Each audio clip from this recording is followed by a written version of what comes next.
Hey folks, MasterCoX here. Now, before we start today's video, this is talking about the present Dragon Ball Super manga chapters and saga. So, if you're not aware of the inner workings and the machinations of the story, and would rather not be spoiled or wait for the animated version to come out, whenever that may be or ever, then do take heed before pressing on with this video. Okay? Good. In any case, there is something major going on with the latest Dragon Ball Super manga saga, and it's slowly turning people off of it. Why is that? That's what I want to discuss today. Now, I bet some of you out there are saying that, oh, I'm only doing this because I'm seeing the views for the reviews go down, and oh, I'm very worried about that. Of course I'm not. I like making those reviews no matter how many views they get and following the manga. I want to see what Dragon Ball in the modern day can do. But you are correct. The view counts for the reviews and for other channels have indeed been falling concerning the development of the Granolah Saga. And the answer seems to be, based on what I've seen people talking about in other videos and comments, in my actual reviews, is that some people aren't as interested in this story as they were just a few short months ago. Upon first understanding this, Haverock and I were rather confused as to why that might be the case. As far as we were concerned, we thought that this saga has been one of the most refreshing stories in recent times. The previous arc, the Moro Saga, had been quite an interesting narrative, but it also gave some characters and set pieces more time to shine. There was a lot more vertical world building too, enhancing what already was familiar to the fans of old, and adding more to what we cherished from those past times. The Granolah Saga started off strong, being a direct continuation of the Moro Saga, something we've not actually seen, and plenty of things to digest to keep us interested. Now we know basically what we could expect going into the endgame, that doesn't really seem to excite fans anymore. But Hav and I, we didn't really get that. And maybe some of you don't get it either. Well, today we wish to mull over this information and sentiment and discuss why the Granolah Saga might not be everybody's cup of tea. And also comment down below what topics you'd like us to cover in the future.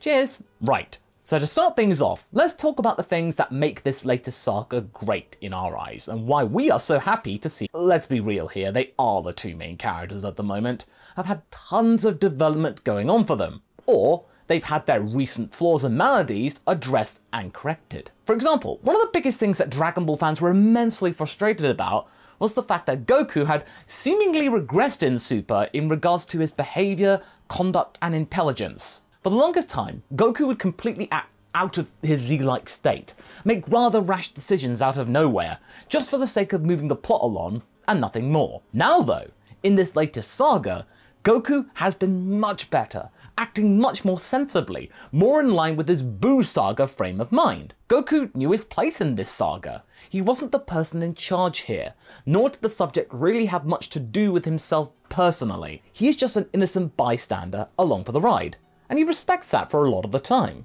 This isn't his fight to ingratiate himself into, and so therefore, he abides by that. Moro's story really saw Vegeta come to terms with his past actions and break the cycle of resentment in regards to his newfound lifestyle. We saw him feel responsible for his purge of the Namekians back in Z too. Him accepting help from the people, that's mission. Goku's staple. Granted, he's now vowed to never use it again, which is actually rather silly, knows the instant transmission. Also that fourth spirit fission thing. Then you get to Granolah and we see the dawn of Ultra Ego.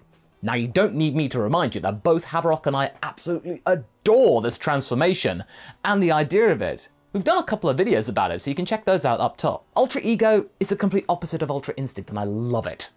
Yes, the lack of eyebrows is a little bit strange in terms of design, but it's become less of an eyesore over time. Then there's the idea of Granolah. And then having Vegeta having to deal with that and Goku experiencing it firsthand for the first time is rather compelling. Goku's not really explored Saiyan history firsthand on a planet where the Saiyans wrought havoc. Twist. A set of Dragon Balls on another planet that you could easily imagine at the time of chapter 70 or so that he could have been driven mad by this fact and burn up, having to then come to terms that your life was extremely limited and that you had to make amends with yourself and the ones you had lost in your lifetime. Attached to this thought is the Cerulean Dragon himself, Torombo. The design is fantastic.